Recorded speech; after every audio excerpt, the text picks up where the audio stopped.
Hi everybody, thanks for joining me yet again as I continue to work my way through Lee Strobel's The Case for Christ, one chapter at a time, examining it from the atheist perspective. We're about to do chapter 12. Do you realize we're almost done this book? I have chapter 12 right now, and then 13 and 14, and then the conclusion. That's only 3 episodes left after this episode. And we're finally done The Case for Christ. I've been really looking forward to this episode. I think this is going to be a good one. So let's get started. Strobel begins, as usual, with a little anecdote at the beginning of the chapter. And this one is about Helen Brack.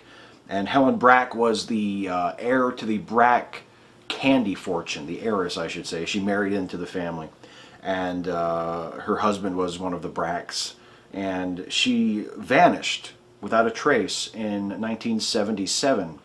She was last seen at exiting the Mayo Clinic, and she was supposed to fly back home to Chicago, but she never was seen at the airport, and she has never been seen since. She vanished without a trace, and she was declared legally dead in 1984, but no one has ever found her body. No one has ever been convicted of her murder, although her case is, I think, technically considered a murder investigation. But it's never been solved. And Strobel says that many theories have been floated to explain what happened to Helen Brack, to explain her disappearance, her ultimate fate, but nothing has been confirmed because there's no corpse and there are no reliable reports of anyone ever having seen her since the rough time of her disappearance. And Strobel says, quote, "Unlike the case of Helen Brack, the issue with Jesus isn't that he was nowhere to be seen, it's that he was seen alive, he was seen dead, and he was seen alive once more." Well, we'll just see about that. We come now to the 11th interview of the book. It is none other than William Lane Craig, PhD, DTH, which I believe stands for Doctor of Thugonomics. Strobel introduces us to Craig by hyping his supposedly intimidating debating skills. We hear this about Craig all the time here in the atheist community. What an intimidating debater he is. How atheists just hate to have to debate with the mighty William Lane Craig. Strobel cites a specific debate between Craig and an unnamed atheist who, if you look in the footnotes, the endnotes actually, of The Case for Christ, you will find that the unnamed atheist of this particular debate was Frank Zindler. And Strobel himself moderated this debate. And he says Craig's arguments were so powerful that 82% of the, quote, avowed atheists, agnostics, or skeptics in attendance concluded that the case for Christianity had been the stronger case of the evening. He doesn't really tell you what the question of the debate was, but it was atheism versus Christianity. So, and additionally, he also says 47 non-believers who were attending that debate became Christians as a result of hearing that debate. Interestingly enough, I looked this up. What Strobel doesn't tell you, and I'm surprised that he leaves this out, is that 97% of the entire audience who witnessed that debate that night voted in favor of the Christian position. 97%. That is really pretty impressive out of context, because what Strobel also neglects to mention anywhere, including in the endnotes, is that this debate took place at Willow Creek Community Church, where Strobel was working as a teaching pastor, and in front of an audience that was obviously, vocally, overwhelmingly biased in favor of Craig's pro-Christian position. Argumentum ad populum. How much does William Lane Craig suck? He sucks so bad that even his defenders commit logical fallacies. Tell you what, next time we hold a reason rally, why don't we invite William Lane Craig and Lee Strobel? Strobel can moderate another debate between Craig and an atheist, and then we'll poll that audience at the end of that debate. We'll poll that audience at the reason rally, and then we'll brag about the result of that vote as if it means a goddamn thing. Deal? By the way, the Craig versus Zindler debate that Strobel mentions here is available on YouTube. It's actually available on William Lane Craig's YouTube channel, just to demonstrate his complete lack of self-awareness. And I'll put a link to it in the description box. It's on a playlist. You can watch the whole thing.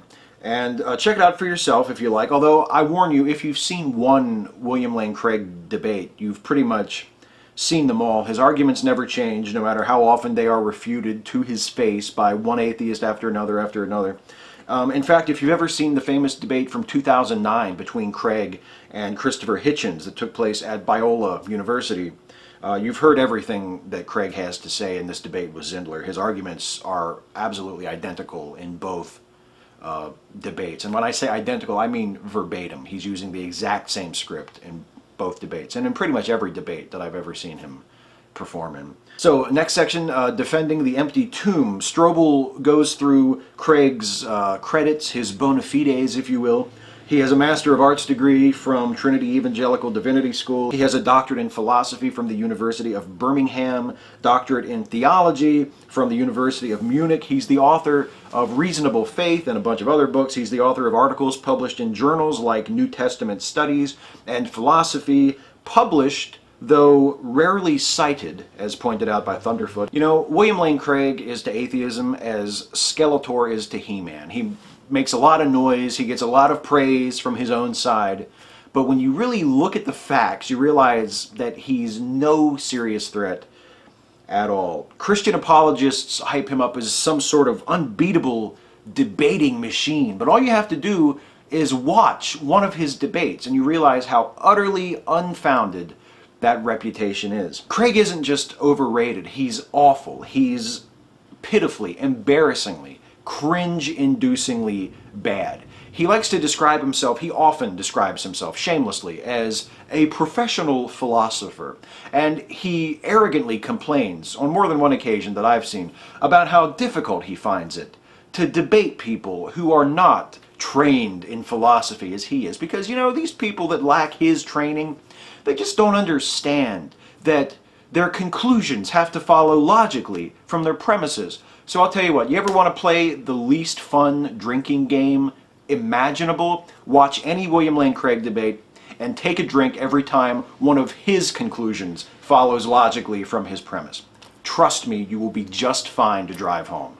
By the way, I'm not just dogging William Lane Craig because he's an apologist and I'm an atheist. There are actually apologists who I respect despite disagreeing with them, and I'll give you a good example. If you've never seen the debate from 2007 between Christopher Hitchens and Dr. Timothy Jackson, who is a professor of Christian ethics at Emory University, check that one out. It's on YouTube as well. It's easy to find. I might put a link to the first part of it in the description box because it's broken up into multiple parts and I didn't find a playlist for it. But it's a really good debate. He holds his end up beautifully. I'm still an atheist. I think that Hitchens wins the debate, but check out Dr. Timothy Jackson in that debate, and I think you'll find that he represents the Christian position very well, and he is far, far, far more impressive than William Lane Craig has ever been in any debate, or is probably even capable of being. Was Jesus really buried in the tomb? That's the next section. Strobel asks how we know that Jesus was buried in the tomb in the first place and not buried in a common grave as was the custom for crucified criminals at the time, and as has been suggested by John Dominic Crossan, who I wish to reiterate from an earlier chapter was not interviewed for this book. Craig agrees that this was the custom for crucified criminals to be buried in the sand, as it were, by the Romans. But in order to believe that this happened in the case of Jesus, one must first ignore the specific evidence for this case. What evidence, you might ask? Well, let's see what Craig has to say. Craig says, quote, "So let me go through it. For one thing, the burial is mentioned by the Apostle Paul in 1 Corinthians chapter 15, verse 3 through verse 7, where he passes on a very early creed of the church. Yes, the evidence for the burial of Jesus, which is attested in the New Testament, is found elsewhere in the New Testament. The creed, by the way, that Craig mentions from 1 Corinthians 15, 3 through 7 reads, quote, "For I delivered unto you first of all that which I also received, how that Christ died for our sins according to the Scriptures, and that he was buried, and that he rose again the third day according to the Scriptures, and that he was seen of Cephas, then of the 12. After that he was seen of about 500 brethren at once, of whom the greater part remain unto this present, but some are fallen asleep. After that he was seen of James, then of all the apostles." Again, 1 Corinthians 15, 3 through 7. Craig says, quote, "This creed is incredibly early and therefore trustworthy material." take away that preposterous assumption that factual information cannot be contaminated by legend or folklore within just a few years, and the case for Christ collapses utterly. There is scarcely an argument in this book that does not rely on that assumption, that it takes decades, if not centuries, for legendary corruption to take place. That is an absolutely untenable position.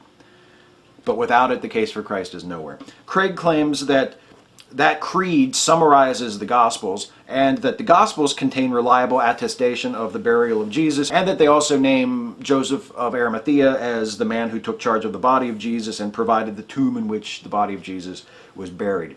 Craig also argues that the burial narrative in Mark, which is the earliest of the Gospels, which even Craig agrees with, is very early and therefore safe from legendary corruption. There we go again. Why does Craig say this? Because Mark's passion story doesn't fit with the rest of the book of Mark. The style is distinctly different once you get to the passion narrative. And according to Craig, this means that it was probably based on an even earlier source, which included the details of Jesus being buried in a tomb belonging to Joseph of Arimathea. Now, a few things strike me about this. First of all, once again, for I don't even remember how many times, one of Strobel's own experts gives us a reason to doubt the reliability of the Gospels. As I said way back in the second episode of this series, and we were still talking about Dr. Craig Blomberg and the Gospels as eyewitness testimony, the Gospels are not eyewitness testimony. Now here's William Lane Craig as the latest expert, William Lane Craig of all people, agreeing with me that Mark's all-important account of the Passion of Jesus, the account of the Passion that is in the earliest Gospel, is taken from an earlier source. In other words, it is not eyewitness testimony. The word for what it is hearsay. Also, Craig implies here in this interview with Strobel, and outright claims in other work of his own, that the entirety of that passion narrative in Mark is taken from some earlier source, and that this is universally accepted by scholars. But this doesn't seem to be the case. There's an article that you can read on infidels.org, and I'll link to it in the description box along with the other videos I mentioned, called Rebuttal to Tomb Burial by Joseph of Arimathea by Peter Kirby. And in that article, Kirby lists 11 scholars who have reconstructed this hypothetical pre-Markan source for the Passion narrative. And these 11 scholars believe that that earlier source does not account for anything after Mark 15:40, which would exclude Joseph of Arimathea. It would exclude the women discovering the empty tomb, not to mention the resurrection, the post-resurrection appearances. Everything after Mark 15:40 would not have come from that earlier source for the Passion narrative. Now, does Craig just not know about this? Or does he know, and is he intentionally leaving it out because he's a fucking liar? Is Joseph of Arimathea historical, is the next section. Craig says that Joseph of Arimathea, who was a member of the Sanhedrin, but was absent when the Sanhedrin voted unanimously to condemn Jesus, must have been a historical figure, because it's very unlikely that Christians, early Christians who were still very bitter about the crucifixion toward the Jews, would have invented a Jewish leader who did the right thing by Jesus by taking care of him after his death. Craig also argues that the gospel writers would not have invented a member of the Sanhedrin, which was a specific group whose membership could have been verified by people hearing the story. And this is a variation of another very common argument in the case for Christ, that somehow these stories, if there were any inaccuracies or fabrications, would have been self-correcting, that the people who heard them would have corrected the wrong information.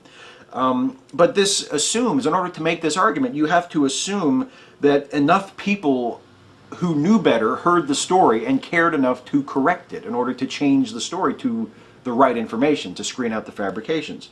It's certainly very likely that that did not happen. Additionally, Craig argues that there are no competing burial traditions to the gospel accounts. He says this is another thing that tells us that this is probably the true story, because if it were a legendary fabrication, there would be other burial traditions that we would find. And according to Craig, there aren't any. But here's the thing, there are. Several of the non-canonical gospels have burial accounts that differ from the story in the Gospels. The Apocryphon of James, for example, also known as Secret James, says that Jesus was buried in the sand, as was the custom with the crucified criminals of the time, not in a tomb. And in that article I referenced a moment ago by Peter Kirby that you can read on infidels.org, there's an interesting dealing with this question.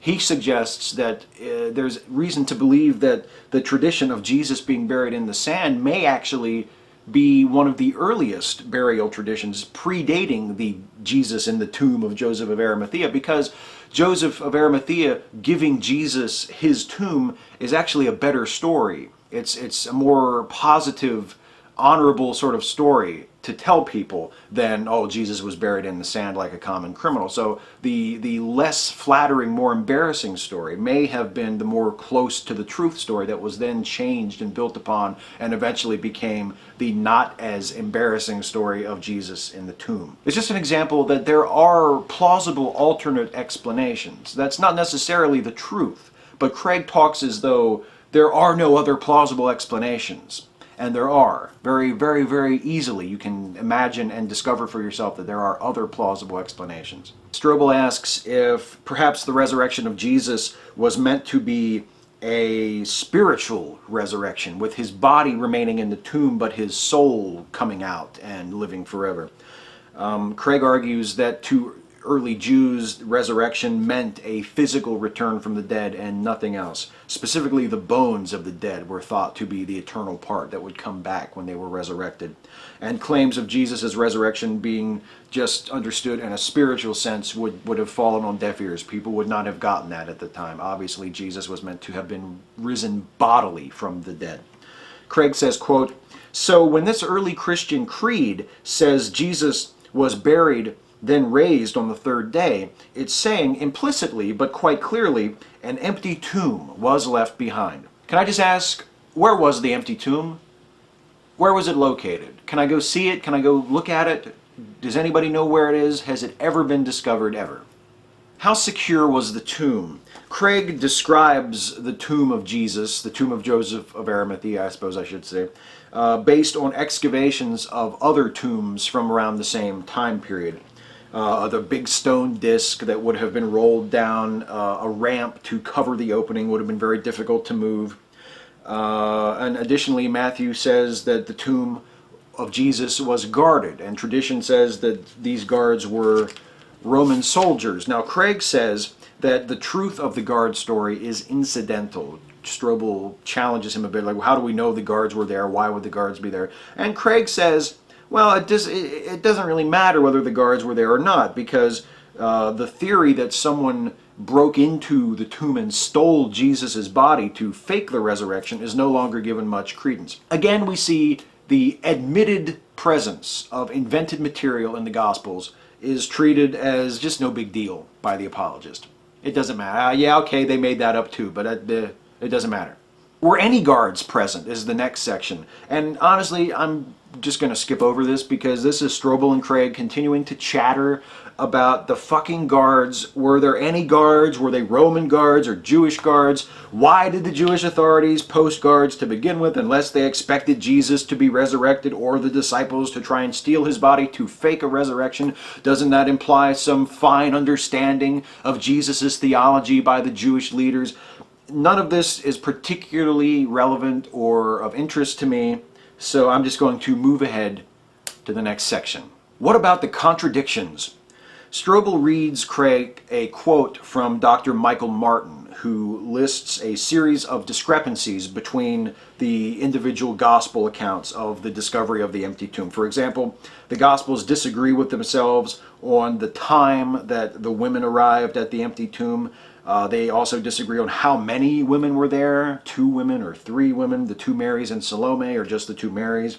Mark and Luke have the stone already having been rolled away when the women arrive, while Matthew has the women witnessing an angel rolling the stone away, and so on. Quote, "With all due respect," Craig said, "Michael Martin is a philosopher, not a historian. And I don't think he understands the historian's craft. For a philosopher, if something is inconsistent, the law of contradiction says, this cannot be true, throw it out. However, the historian looks at these narratives and says, I see some inconsistencies, but I notice something about them. They're all in the secondary details. Now, William Lane Craig is also a philosopher, a professional one. If you're not sure, just ask him. Yet somehow he understands the historian's craft. And he understands it better than his fellow philosopher, Michael Martin. And apparently he also understands it better than the historians who have called the reliability of the Gospels into question because of inconsistencies like those found in the various burial narratives in the Gospels. Craig again, quote, the careful historian, unlike the philosopher, doesn't throw out the baby with the bathwater. He says, this suggests that there is a historical core to this story that is reliable and can be depended upon, however conflicting the secondary details might be. Is that what the careful historian does? He reads the 4 accounts of the guy who came back from his own death, 3 of which are based on the same source material, yet they still can't agree on important secondary details like whether or not there were fucking angels there. And he says, I noticed that all 4 of them say that Jesus rose from the dead. There must be a historical core to this. Or does he apply rudimentary critical thinking, which tells him that 2,000-year-old hearsay is not compelling enough evidence to suggest that a man rose from the dead, and conclude instead that the agreements among the Gospels suggest not an historical core at the bottom of the various burial narratives, but a shared source? Can discrepancies be harmonized? Next section.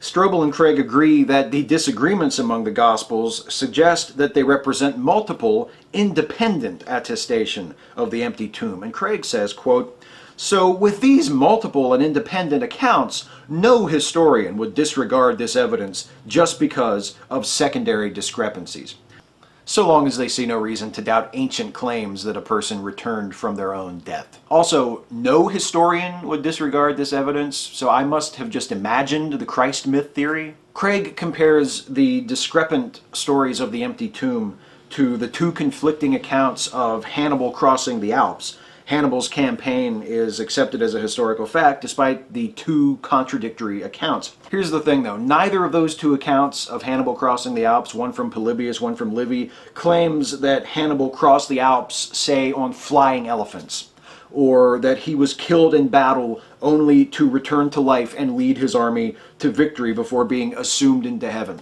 That crossing of the Alps by Hannibal and his army was a remarkable feat, but it was not an impossible feat. And there's no reason to assume that it didn't happen, even with the contradictory accounts. But on the other hand, the resurrection of Jesus is such an extraordinary claim that it demands doubt and skepticism and far more compelling evidence than has ever been presented for it. Now, despite his claim that the discrepancies between the gospel accounts don't really matter, and in fact, if anything, are positive evidence for their reliability because they show that they're independent attestations, Craig and Strobel spend the next page and a half trying to explain those contradictions away. For example, early morning might be dark to one writer and getting light to another. That could explain the time of day contradiction.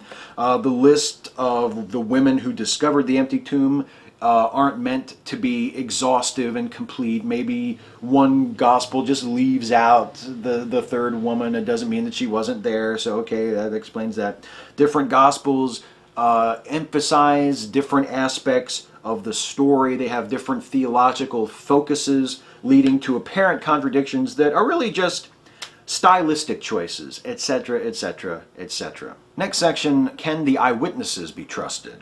Strobel asks Craig if the fact that the women who discovered the empty tomb were friends and followers of Jesus throws their testimony into question. And Craig responds that women were not allowed to serve as legal witnesses in a Jewish court of law, so their roles as the first witnesses to the resurrection, the discoverers of the empty tomb, must have been based on actual events, since no one wishing to invent a believable story would have given women such an important part to play in that story. The women discover the empty tomb in the Gospels because they actually discovered them in reality, and the writers had no choice but to report that that was what happened. First of all, they talk about the testimony of the women. There's no such thing. The women offer no testimony for us to question. They wrote nothing, and the accounts of their discovery of the empty tomb in the Gospels are at best second-hand accounts, and probably far more further removed than that. Second, even with the lowly place occupied by women in society at the time, it's not really that difficult to imagine why people telling this story would want to have women rather than men be the first witnesses to the resurrection, given a little bit more background information, a little bit more of the context of the early Christian church and early Christian traditions. Elsewhere in that article that I've previously mentioned a few times, that article by Peter Kirby, Rebuttal to Tomb Burial by Joseph of Arimathea, which again is linked in the description box at infidels.org.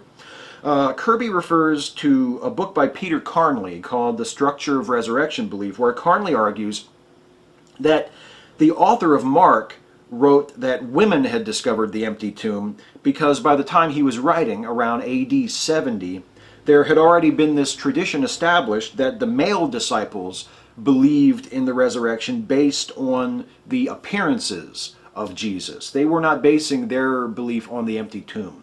And therefore, using the women as the witnesses, as the discoverers, allowed the author of Mark to both preserve that male tradition, that their belief was based on the appearances, and also claim that there was eyewitness attestation to the empty tomb and the absence of Jesus's body. Now, again, maybe that's not the correct explanation, but the point is Craig's explanation for why the women are the witnesses to the empty tomb is only one possibility, and I would argue not by far the best possibility. Why did the women visit the tomb is the next section. Strobel asks whether it even makes sense for the women to visit the tomb after Jesus' death. Why would they arrive to anoint the body of Jesus, as the story says, if they knew the tomb was secured by this huge stone disc and also was guarded? Craig says, quote, "Lee, I strongly feel that scholars who have not known the love and devotion that these women felt for Jesus have no right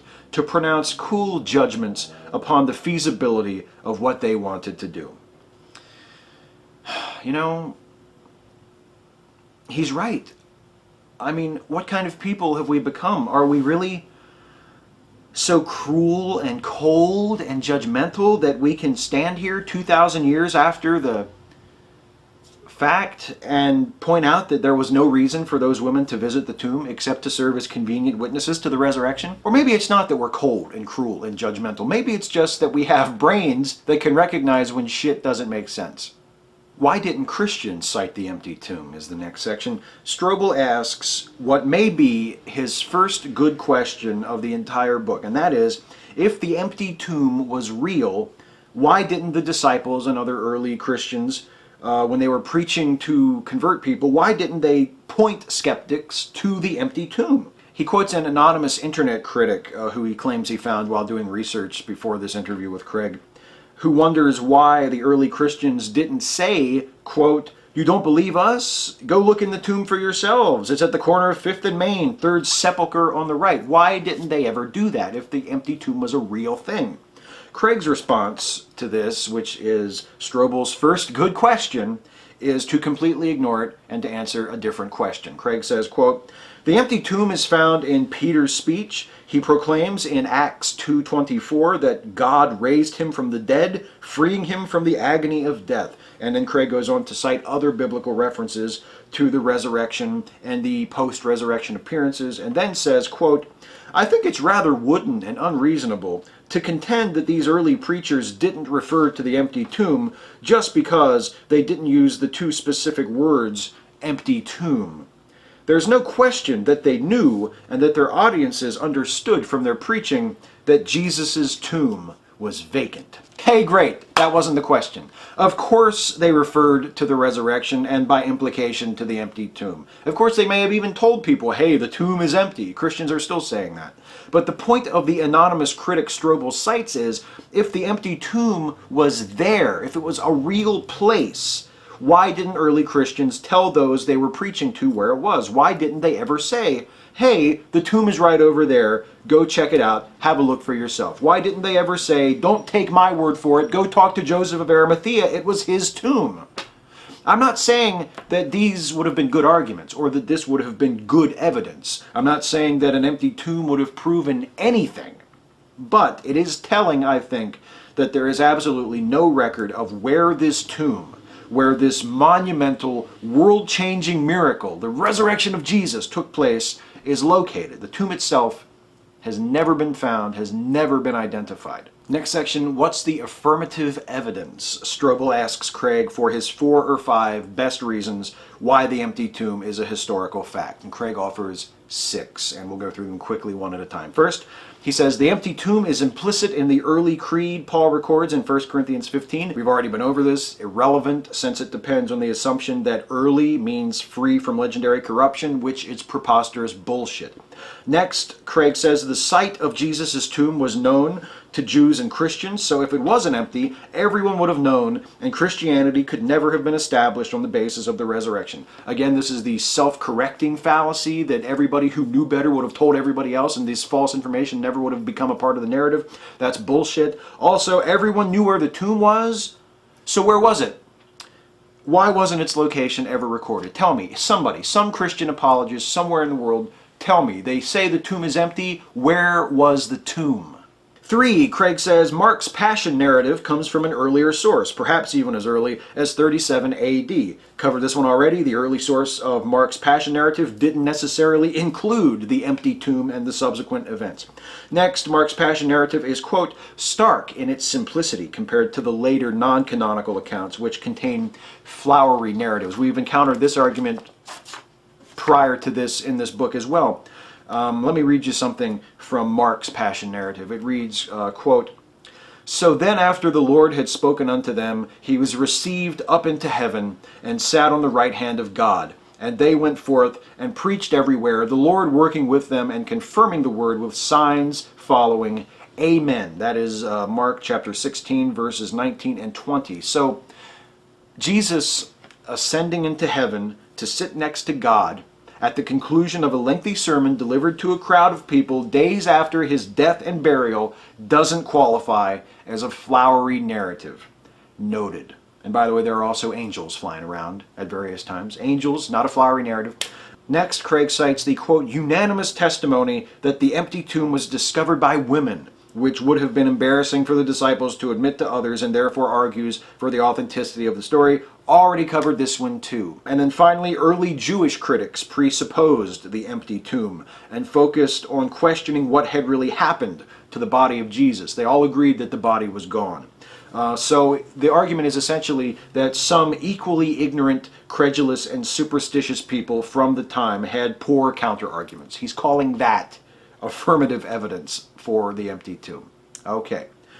What about alternative theories is the next section. Strobel and Craig quickly dispose of a couple of alternative theories for the empty tomb. The idea that the women just visited the wrong tomb that morning, and also that the body of Jesus was stolen, and then they turn their attention to the argument that the empty tomb was a later invention. Now see, here we go. Now we're finally getting somewhere. They're actually going to address a serious, compelling argument. Let's see how the great William Lane Craig handles the contention that the empty tomb is just some made-up bullshit. Craig says, quote, that has been the issue ever since 1835, when David Strauss claimed that these stories are legendary. And that's why, in our conversation today, we focused so much on this legendary hypothesis by showing that the empty tomb story goes back to within a few years of the events themselves. This renders the legend theory worthless.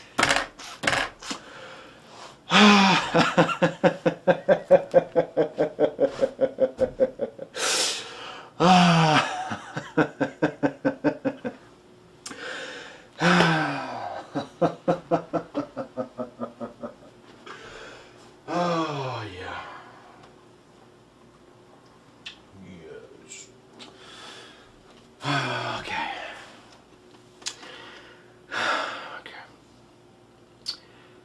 Okay. Okay. Let me tell you a story. Elvis Presley died in 1977. A mere 11 years later, a woman named Louise Willing saw Elvis standing in line at checkout counter number 2 at Fellpausch's supermarket in the town of Vicksburg, Michigan. Elvis was subsequently reported eating a Whopper and drinking a milkshake at a Burger King in Kalamazoo, some 10 miles away. Now, since then, 1988, there have been thousands of independent sightings of Elvis continuing up to this very day. Now, here's the thing. Everyone knows that Elvis died in 1977, and anyone who claimed otherwise, who claimed that they had seen Elvis, unless they were absolutely positive, they would surely have been corrected by any one of the billions of people who know that Elvis died in 1977, and they would have been quickly dissuaded from their delusion. So given this, the only reasonable explanation for these sightings is that these people have actually seen Elvis, and that the reports of his death were mistaken, and that he is, in fact, alive. Right? It gets challenging after a while to have to continually refute the same fucking argument over and over and over again. And I don't want to keep talking about George Washington every week. So Elvis, you believe that it takes decades or centuries for legendary corruption to become accepted, for folklore to become accepted by some people as fact? Elvis. Anyway, even with the alternative theories seeming so implausible, according to them, Craig is asked by Strobel if they aren't still more plausible than the claim that Jesus came back from the dead. And Craig says, quote, "What is improbable is the hypothesis that Jesus rose naturally from the dead. That, I agree, is outlandish. But the hypothesis that God raised Jesus from the dead doesn't contradict science or any known facts of experience. All it requires is the hypothesis that God exists. And I think there are good independent reasons for believing that he does." Well, of course you do, William Lane Craig. Of course you do. You do because you're one of the most intellectually dishonest men alive. You do because you don't seek to discover the truth and then help others to find it for themselves. You seek to proselytize, and you're not even that good at it, which is the pitiful part. In fact, you're so fucking bad at it, and it's so immediately apparent how bad you are at it to anyone with an ounce of skepticism that the only way you've been able to survive and continue to do what you do is by relying upon the ignorance and credulity of your audience and pretending that refutations to your pathetic, incoherent arguments just don't exist, while simultaneously always assuming this constant attitude of arrogant, unearned superiority with everyone who disagrees with you. Let me tell you something. Hitchens handled your arguments. Lawrence Krauss handled your arguments. Thunderfoot handled your arguments. Scott Clifton, aka Theoretical Bullshit, handled your arguments. So have more YouTube atheists than I can even think of right now. And they all fucking wasted you. They owned you.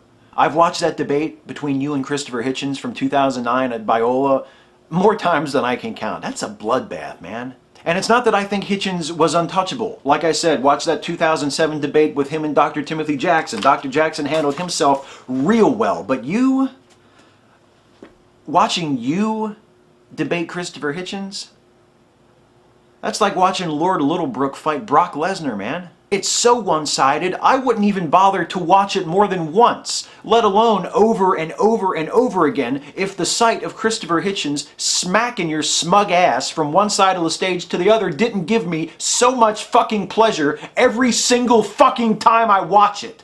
Oh, and one more thing. You need more than the existence of God to get to a plausible case for the resurrection of Jesus. Genius. If you assume the existence of God, that's all the further that gets you. God existing, period. It tells you nothing about who God is, what God wants, what God is capable of doing or willing to do, never mind what God has done, if anything, in history. If you want to get to God raising Jesus from the dead, you not only need an existent God, you need an existent theistic God, because an existent deistic God doesn't interfere in human affairs. He couldn't have been responsible for the resurrection. But you not only need an existent theistic God, you need the specific existent theistic God that is described by the New Testament. Not the God of the Tanakh, the Jewish scriptures, because Jews reject the Christian claims about Jesus. Not the God of the Quran, since Muslims believe that Jesus was a prophet, not a Messiah, and besides, Christians reject that revelation. Not the God of the Book of Mormon, since Christians reject that revelation too. Not the gods of the ancient Egyptians or Greeks or Romans. Not the gods of Hinduism. The God of the New Testament. The Christian God. And even if somehow you can offer a compelling reason to assume the existence of any God, and you can't, from there to here, still a hell of a long road. Next section, conclusion. The tomb was vacant. Quote, Craig was convincing. The empty tomb, admittedly a miracle of staggering proportions, did make sense in light of the evidence. The evidence? The evidence. Strobel hypes Craig's supposed skill as a debater and says of critics of the resurrection that he has faced, quote, in the face of the facts, they've been impotent to put Jesus' body back in the tomb. They flounder, they struggle, they snatch at straws, they contradict themselves, they pursue desperate and extraordinary theories to try to account for the evidence, yet each time, in the end, the tomb remains vacant. Can he really be talking about those who debate against Craig? Because it sounds a lot more descriptive of Craig himself and others, including Lee Strobel, who continue to make these same tired, long-since exploded arguments in favor of the claims of their holy book, which I just threw on the floor there a second ago. They flounder. They struggle, they snatch at straws and contradict themselves and pursue desperate and extraordinary theories to try to keep the absurd claims of their religion from crumbling beneath the weight of the evidence. Yet each time, in the end, the empty tomb, like William Lane Craig's imposing intellect, like the case for Christ in general, remains what it has always been, a fantasy. That's it for this chapter. Man, that felt good. Next, we have chapter 13. We're getting down to the wire here. 3 episodes left. Chapter 13 is the evidence of the appearances. Was Jesus seen alive after his death on the cross? I will see you for that one. Thank you, as always, for watching.